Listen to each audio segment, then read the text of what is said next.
Hello and welcome back to AirTac Hunting. Today we've got the brand new Wildcat MK3 BT, the bottle version on the show. We're going to have some fun, so sit back and enjoy.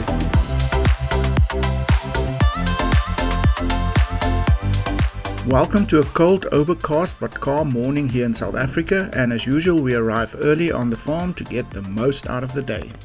We immediately set up base camp and get the guns ready for final checks and fine tuning. The FX Pocket Crony is a very handy tool and makes this process very easy. 979. And just like that, speed is confirmed. Then we do a quick zero check just to make sure and we're ready to go. Spot on.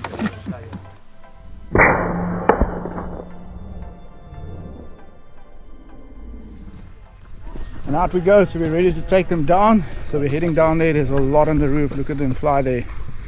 Amazing. There's so many here.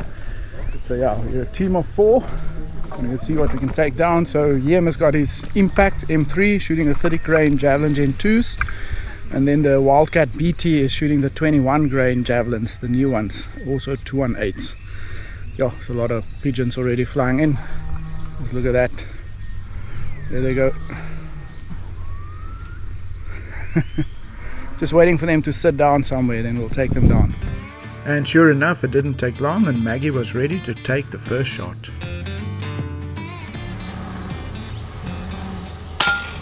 Yo, okay, that was a good one at 64 meters. Maggie hits this one center mass and the little Javelin does the rest. It was raining a lot during the week, so everything is full of mud and it is very treacherous terrain at the moment. We all have gumboots on and Tilman is the only one that forgot his gumboots. So he's in a bit of trouble, but he just have to manage, so let's continue. Definitely not the type of shoes you want to be walking in this mud.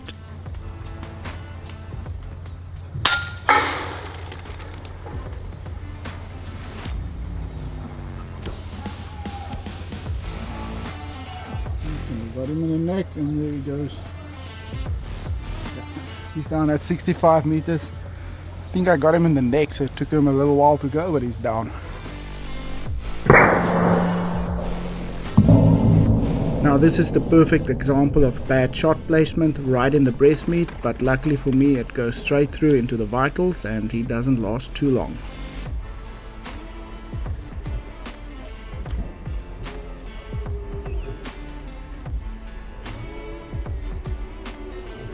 Now we're on the move again, same as last week. We're walking from roof to roof to take them down, because we can take a few down on the roof, then they fly off to the next roof. So they're sitting over there again, if you look somewhere there. So that's just the strategy. But we've got a little light gun, the Wildcat Compact, with the carbon fiber, the little 380cc carbon fiber bottle on the front there.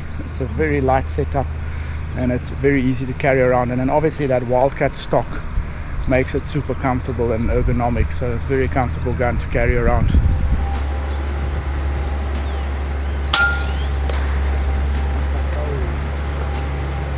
Ah, nice one at 107 meters.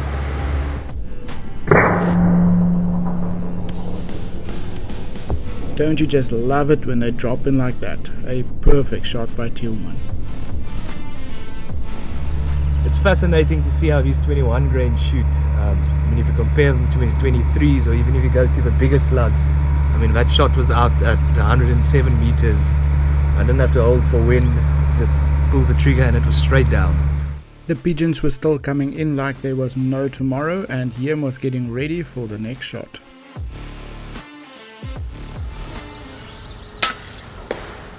Oh, 97 meters.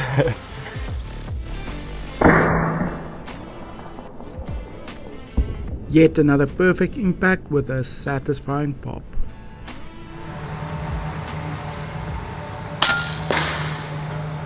And down you go, right between the shoulders, 70 meters.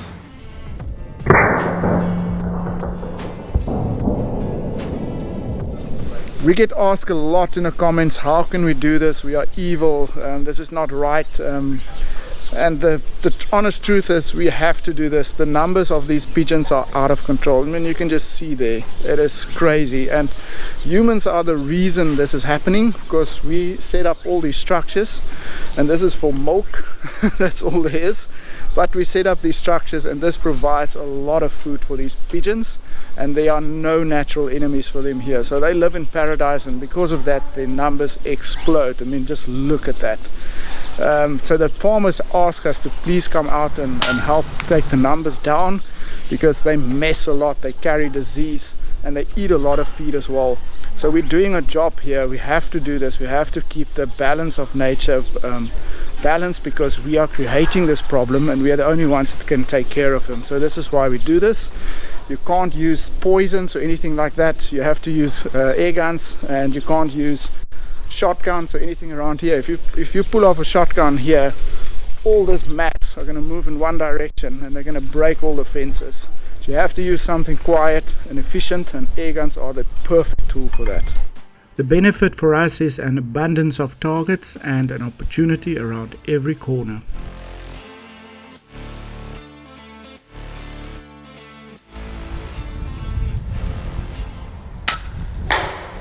Oh, that was exactly 100 meters. The M3 strikes again with a perfect impact.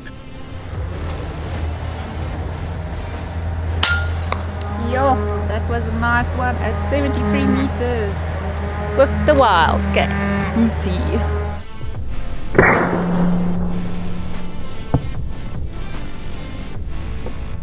So a quick stop back at base camp. The pigeons left us for a little bit, but they'll come back soon enough.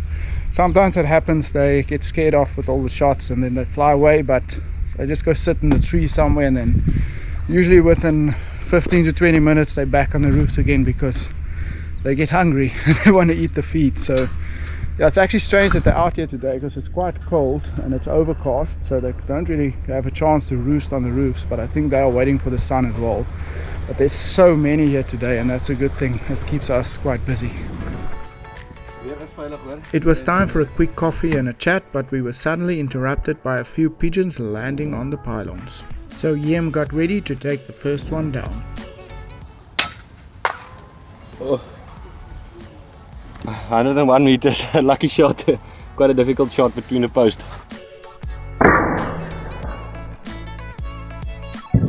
An extremely good shot by him, but now it was time for me to stretch the legs of the Wildcat.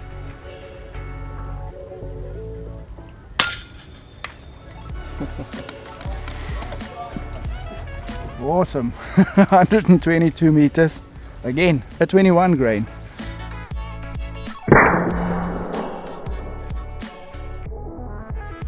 Straight through the spine, and I managed to follow this one all the way down to the ground.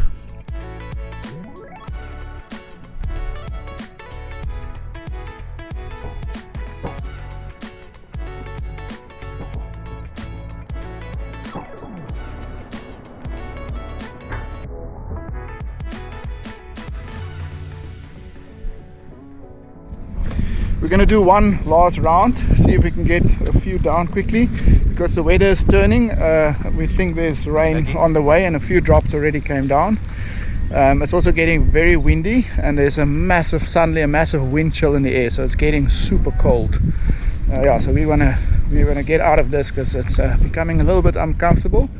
But we see a few pigeons, so let's see what we can get. Oh, got that one. It's flipped on its back. Maggie hits this one solid in the chest, and he stands no chance of survival.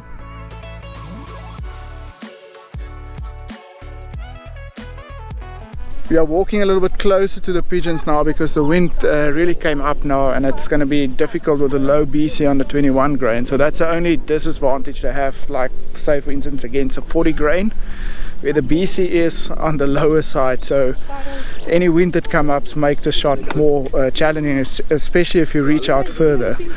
So we're just going to try and get a little bit closer and then take them down.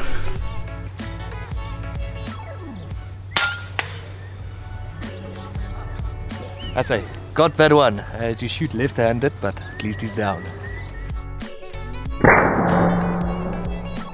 Another precision shot from Tillman and straight through the neck.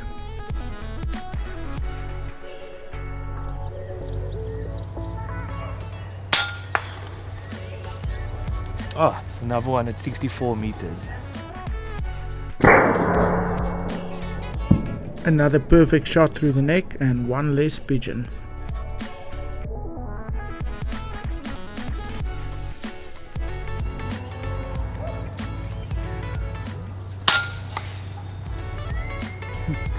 Down he goes again, 72 meters. That is 3 neck shots in a row, not too bad for this little gun.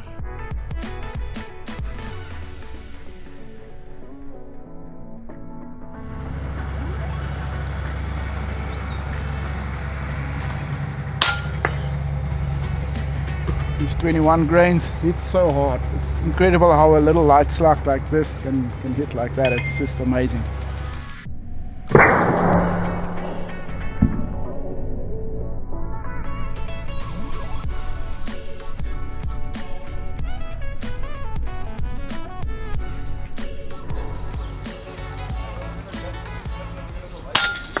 Nice one, dead on the spot at 62 meters. It is just amazing how they get switched off. Another incredible shot by Maggie.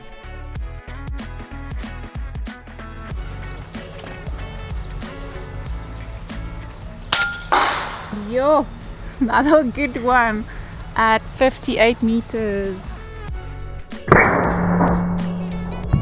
Yeah, you can say that again. Another perfect off switch. I think that is it. We can barely talk. My lips are freezing, my nose is freezing. It's just suddenly got extremely cold. So we're gonna head back now and end it here. I think the Wildcat, yeah, it's one of my new favorite guns, especially the bottle version, because remember you can now put a 300 bar bottle on the front there as well, because it's got the dual rec system. So you can get a hell of a lot of shots out of it, and it's still very portable. And the other option you have now is you can put the bigger 580cc bottle, 700mm barrel, 800mm barrel if you want on there, and you can really transform this gun into quite a few different setups, and that is amazing. And then you can just quickly put it back into a compact format again and come and hunt out of over the fences and stuff like that, like we did today. So it's a very versatile gun now. The previous Wildcat with the cylinder was a little bit limited because you were stuck with that one cylinder size, so you either had the sniper or the compact, and you can't really change the gun into a long barrel gun or a short barrel gun as you would like. But now with this Wildcat BT you got so much more options, which is really nice. So how would you choose between the Maverick and the Wildcat? As most of you say, they are basically the same gun, and it's true they are, but there are big differences in them, where the Maverick is more tactical version and you can put a lot of accessories on there, like the Saber tactical parts and all those type of things, which makes it more suitable for bench shooting. Like if we were shooting off the table today, I would go for the Maverick and kit it out with some Saber tactical stuff. But the Wildcat is perfect for the hunt we did today because it's so ergonomic. That stock makes it so nice to carry, and it's so much more natural in this environment, and that's where the Wildcat comes in again. So they're both the same gun, but they are both very different as well, and it depends on what you're going to do. If you're a hunter doing this type of stuff most of the time, go for the Wildcat, and if you're a bench shooter but you do a little bit of hunting on the side as well, go for the Maverick. Well, that is it. We had loads of fun. The Wildcat BT and the 21 grain Javelin Gen 2s performed really well together today. They're like a match made in heaven. So if you like this video, please hit the like button down below. Remember to subscribe, and then see you next time. Cheers.